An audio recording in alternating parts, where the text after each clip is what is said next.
Assalamualaikum warahmatullahi wabarakatuh. Selamat datang di channel horor.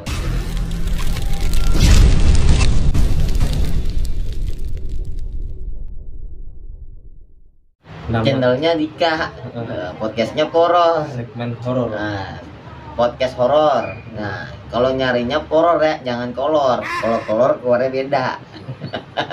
Nah, di podcast kali ini gue kedatangan tamu nih. Dia juga seorang konten kreator yang kalian sering membuat film pendek ya. Ya, betul. Ya, film pendek. Cuman yang gua heran nih, orang mental baja kali ya. Amin. Ya, jadi dia itu baru bikin YouTube, subscriber baru 400, cuman udah berani bikin film.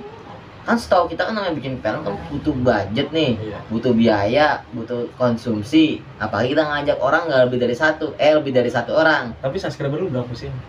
Subscriber 1.000. Tapi jam tayang Jam tayang pas 1.000 juga. sedih ya. Jadi sama-sama. Dia subscribernya itu udah 1.000 tapi jam tayangnya turun. Tapi kalau gua subscriber gua masih kecil, jam tayang gua sama turun juga. Gitu. Jadi gitu guys. Iya, jadi kenapa gua dari sekarang lari ke podcast?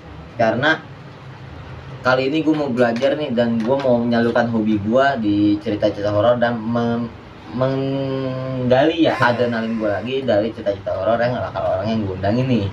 Nah, dan gua juga banyak cerita horor yang mau gua ceritakan. Nah, tapi kali ini karena gua kedatangan tamu dari Bang Yusuf ya. Bang Ucup biasa dipanggil akrabnya. Beliau lagi silaturahim ke rumah dan kita mau menggali nih kenapa dia bisa berani sharing-sharing ya. Kenapa dia bisa berani nih ngeluarin budget dan bikin konten-konten film pendek yang Tapi tahu nggak nama judul film pendek gua apa? tahu dong. Bangkitnya Sang Legenda. Tuh di YouTube tuh namanya Bangkitnya Sang Legenda. Itu Bang Ucup 98 di channelnya. Nama channelnya Ucup 98. Bang Ucup. Oh, Bang Ucup. Gak usah pakai spasi, Bang Ucup 98. Nanti kita tulis nih di bawah sempak gua. Mau deskripsi. Oh iya, di kolom deskripsi. Iya. Sekarang kita langsung aja nanya ke Bang Ucupnya nih. Oke, kalau gue sebenarnya termasuk apa ya? Bukan sebenarnya nekat gitu kan. Gue nggak ada budget, gue low budget gitu kan.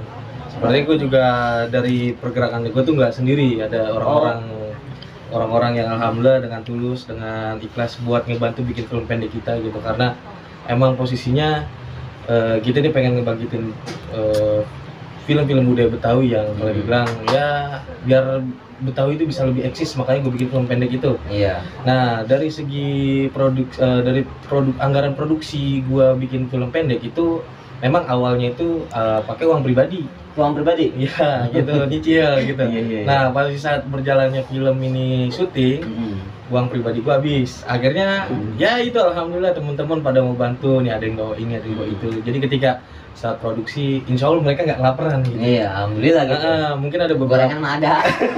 Kalau gorengan lu bikin kolesterol. Iya. Alhamdulillah gitu kan, banyak yang bantu teman-teman gitu. Terus Iya. dari ada beberapa influencer yang kita naikin buat di film pendek itu atau enggak buat ngebantu.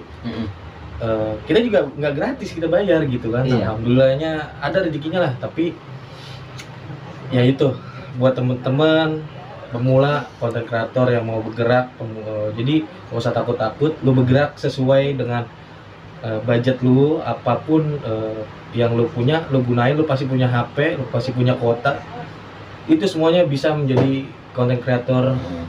Yang penting lu cari konten itu bisa bermanfaat atau enggak bisa menghibur para penonton, itu aja. Yang utama niat. Nah karena kalau nggak ada niat, aduh udah percuma, lu nggak bakal ya udah nih kapan ya gue bikin film, kapan aja terus. Iya. Yang penting tuh bergerak aja dulu. Nah intinya kalau emang teman-teman mau ngeliat konten gue di Bangkitnya Sang Legenda itu ada tuh di di Bang Ucup 98, lu boleh cek gitu kan. Insya Allah sekarang lagi produksi season kedua dan lagi kita produksi cerita Sinovi, filmnya itu film pendek juga, dan nanti insya Allah ada film-film lain lah yang insya Allah gue garap gitu.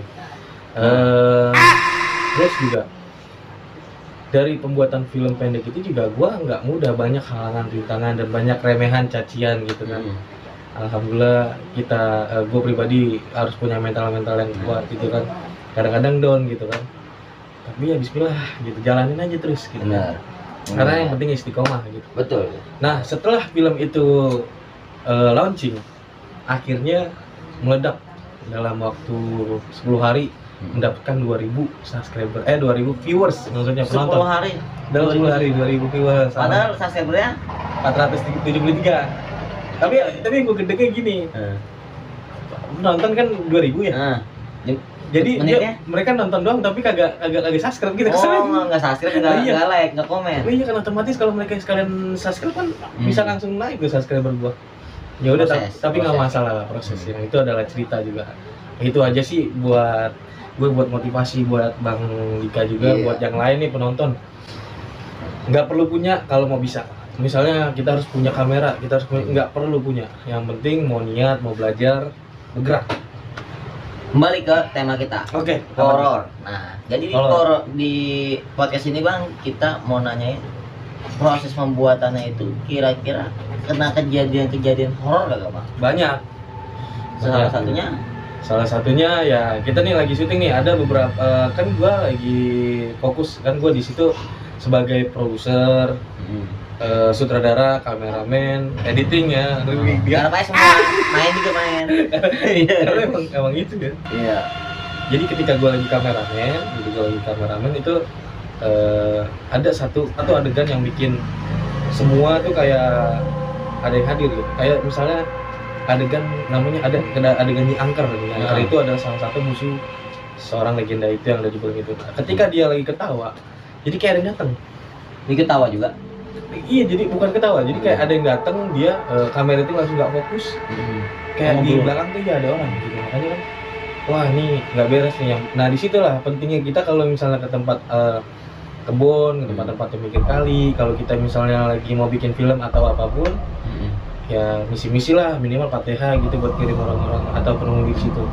Jadi ketika lagi dalam keadaan kamera rolling action, udah tuh dia ketawa, di belakang tuh kayak ini langsung deteksi dari kamera itu kayak ada yang ikut di jalan.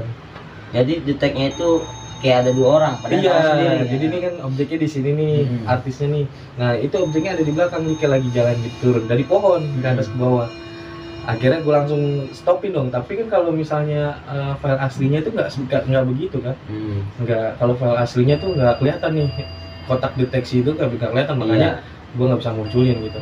Nah terus yang di saat lagi adegan nyangker juga, gue bingung kenapa ya sama nyangker gitu. Setiap adegan nyangker itu pasti ada yang hadir. Jadi tapi nyangker ini sosok asli atau emang nyangker ini adalah buatan dari karakter gua, yang dimana dia salah satu musuh dari sang legenda tersebut. Makanya gue bikin karakter nyangker ini agak serem lah kalau dibilang. Sini gue kasih beberapa make up. Terus ada tuh tim make up juga namanya Karosita, dia yang referensiin make up gitu. Makanya di sini ada kayak Joker lah gitu kan. Jigong ya? Jigong enggak, ini nama kayak jahitan. Oh, kerak, jahitan ya. Bukan jigong ya? Bukan. Itu jigong belum dilap. Iya. Jadi gue bilang cerita horor kalau kita komedi. Iya. Gitu. Selingan aja. Iya. Biar nggak tegang amat.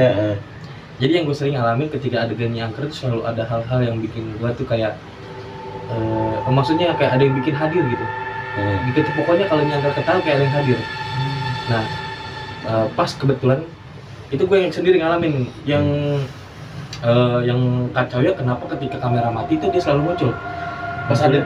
Jadi adegan warga nih, ayo semua teman-teman posisinya anak-anak maksudnya di adegan-adegan warga kumpul and action. Pas ketika action itu langsung tuh tim warga ini keluar. Jadi pas gue stopin kameranya itu kayak ada pala. Jadi pala rambut panjang gitu kayak keluar dari pohon gitu. Nengok langsung buru-buru dia ngumpet kayak di pepohonan gitu. Setelah gue kamerain lagi nggak ada gitu, karena kan hal-hal segitu penting buat story juga gitu. Jadi pas nggak ke record itu nongol di kamera, pas ke record nggak bisa. Jadi ya emang mungkin ya gue positifnya energi dia itu terlalu gede lah buat masuk ke film masuk ke kamera, karena energi terlalu gede. Makanya kebanyakan banyak kena gangguan-gangguan ketika ada yang motor mati itu berpengaruh juga kalau ada setan yang bisa bikin matiin motor itu energi dia lebih besar dari kita gitu. Ada tuh adegan malam pernah. Dulu ini bukan film-film Bagian Sang Legenda, ini beda lagi. Ada lagi. Waktu itu film 5 Jawara Betawi. Di film 5 Jawara Betawi itu gue nggak pernah kenal waktu. Yang namanya syuting itu jam berapa aja, mau sore, siang, pagi, malam. Yang paling sering sih malam, jam 2, jam 1, jam 3. Yang ekstrim ya nih ya. Ekstrim. Iya. Karena kenapa? Banyak adegan-adegan di film 5 Jawara itu yang main bola api. Kita benar-benar pakai api beneran gitu. Bola api itu maksudnya bikin terbang apa main bola? Boleh nanti minta ini nih, Linknya. minta masukin videonya aja nih nanti di video. Oh ya siap. Nah, kan kerjaan editing gitu, Iya. berat-beratin editing. Sama diri sendiri. Jadi ada di film 5 Jawara tuh adegan bola api ya. Itu ketika lagi dalam keadaan ceritanya ini tiga Jawara ini yang lagi jalan kayak dapat serangan gitu, serangan bola api. Oh, Banaspati. Jadi kayak kita ditembak sama bola api, cuman itu pakai trik ya. Trik itu kita gantung pakai kawat. Bola api itu kita gantung pakai kawat, dilempar nih sama tim kita dari depan, seakan-akan tuh serangan bola api. Iya. Nah kita tangkap dong gitu. Nah itu salahnya gua. Bola apinya itu kita nggak pakai batok, kain kita gulung-gulung. Salah banget tuh, fatal banget. Sampai gue pas ketika lagi bola api itu kena muka, gue tangkep, dia itu langsung netes kena tangan gue.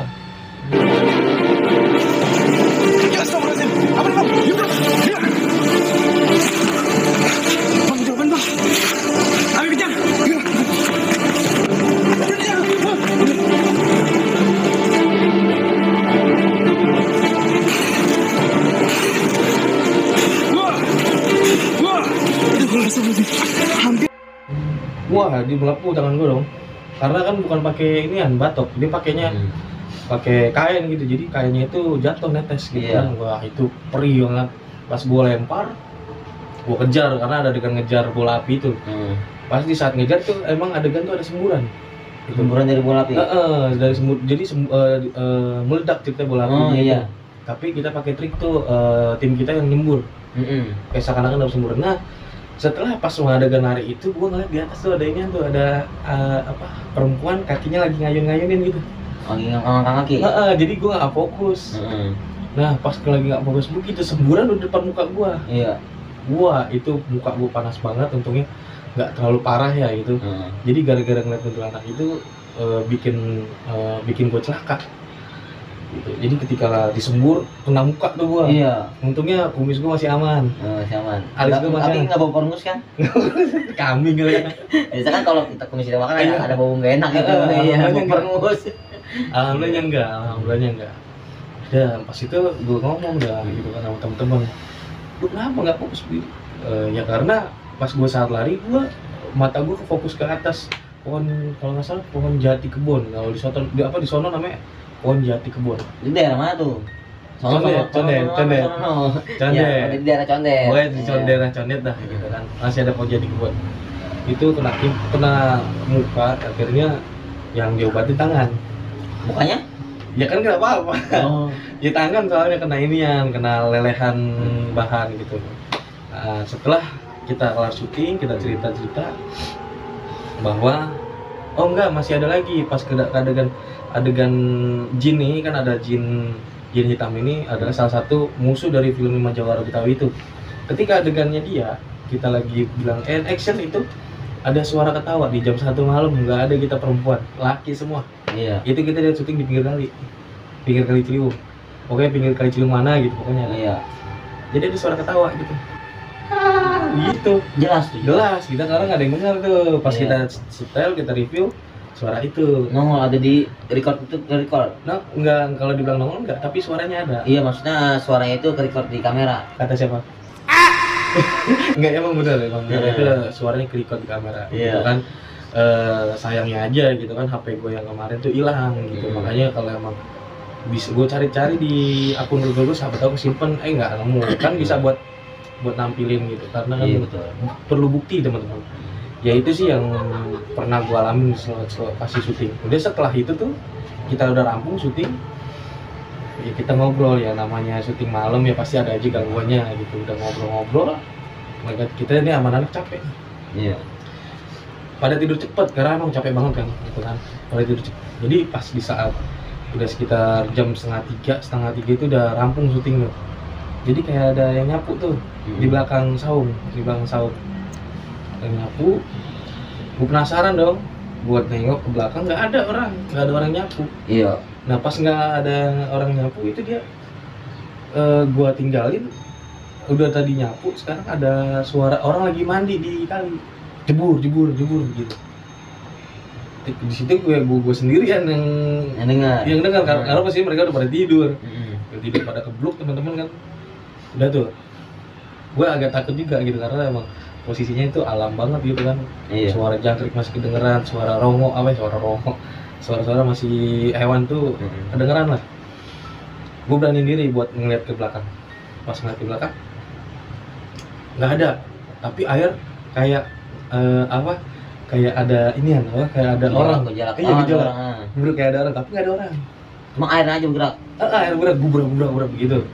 Di situ gue langsung kaget, gue langsung nutup pakai selimut tuh. Nutup pas Posisinya di samping tempat tidur. Saung. Jadi ini kan kita ada base camp saung nih. Iya. Di situ ada base camp saung saat gue bikin film. Pas di belakang saung itu kan pinggir kali. Nah, di situ kejadiannya. Setelah gue gue nutup selimut, gue mau kamar mandi. Gitu. Pas gue mau ke kamar mandi, itu pas di dekat kamar mandi itu ada pohon cermek, pohon apa sih, ceri. Pohon ceri. Pas di dekat pintu kamar mandi rumah temen gue, itu ada kuntilanak, kepalanya lagi begini, kayak patah gitu, lagi begitu gitu. Anjir, gue merinding kalau udah diceritain dia tuh lagi gitu kepalanya. Tengleng. Merinding. Iya, kayak tengleng gitu. Pas ngeliat kayak gitu, gue udah nggak jadi kamar mandi, gue udah pasti lari sampai gue injak teman gue gitu kan, karena kan saking ini ya panik gitu kan. Gue langsung keinjak teman gue, kaget gitu, apaan sih itu ada kuntilanak bang gitu kan. Gimana lu, ada aja lu gitu kan, beneran gitu. Pokoknya gue aja panik nih, makanya gue keinjak, minta maaf, makanya teman gue keinjak. Teman gue ngecek nggak ada. Oke, besok ya. Dari besoknya kita syuting siang sampai sore. Temen gue langsung ngerasain. Setelah besok syuting dari siang sampai sore mau maghrib mah. Jadi temen gue itu dikasih lihat. Setelah kita rampung, temen gue dibikin disasar. Gitu. Jadi temen gue dibikin disasar tuh kayak muter-muter aja tuh tempat syuting itu. Nggak bisa keluar. Kalau kita udah sampai saung gitu, kita udah sampai base camp. Teman kita bingung, teman kita mana nih?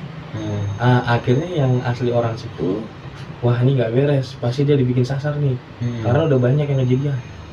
Kejar lah, kita cari. Nah ternyata dia udah lagi kayak duduk gitu, bingung, linglung gitu. Gue bilang serem aja gitu. Terus kita ajak tuh, kita sadarin mukanya, kita kasih air di gitu. Kenapa? Saya nggak tahu bang. Itu di pas lagi jalan tiba-tiba ada yang nyerupain apa abang gitu, kayak ngajak sini. Terus tiba-tiba dia hilang.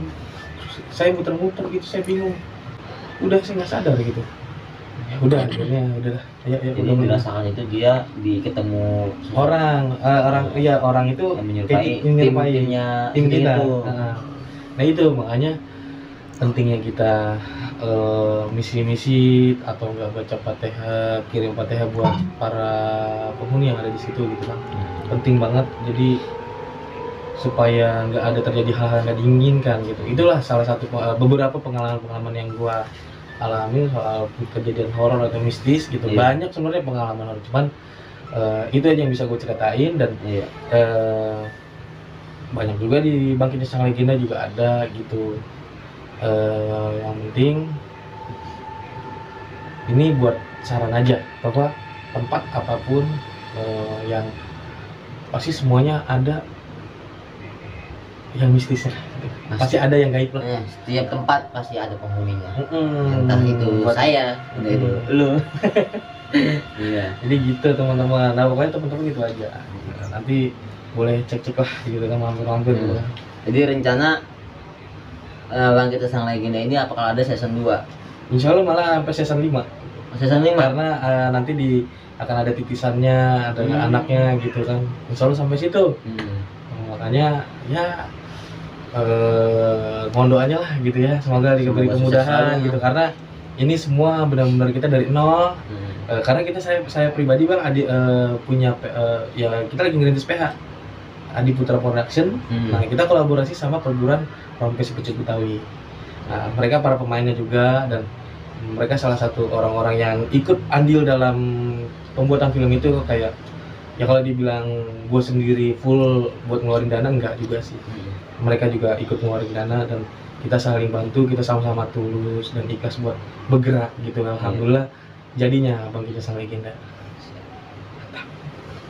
Ya pokoknya doain juga nih, bantu subscribe juga nih ya buat channelnya Bang Dika, biar lancar terus. Katanya dia mau cerita, mau bikin podcast horor, horor beda. Nah, jangan lupa subscribe, like, dan komen, karena subscribe, like, komen kalian berharga buat Dika untuk menjadi channel yang lebih baik lagi. Itu aja. Nah, itu dia cerita horor dari Bang Yusuf atau terkenal Bang Ucup. Nah, Suruh ini, kalau misalnya ada teman-teman yang punya cerita horor, suruh kirim ke nomor berapa tuh? oh iya, nanti kalau teman-teman yang mau cerita horor atau punya cerita horor yang ingin diungkapkan atau dikeluarkan atau diceritakan, bisa hubungi ke nomor yang tertera di deskripsi. Jangan disimpan aja. Iya, namanya. Tapi jangan yang dekat saya ya. Harus punya 2 akun atau admin lah gitu. Iya. Ntar dia punya admin, nanti bisa hubungin ke nomor adminnya dia aja. Iya, nomor admin yang tertera di bawah deskripsi. Siapa adminnya? Adminnya namanya Jono. Asik. Ya, sekian aja kita kali ini. Ya. Kurang lebihnya mohon maaf. Wassalamualaikum warahmatullahi wabarakatuh. Waalaikumsalam.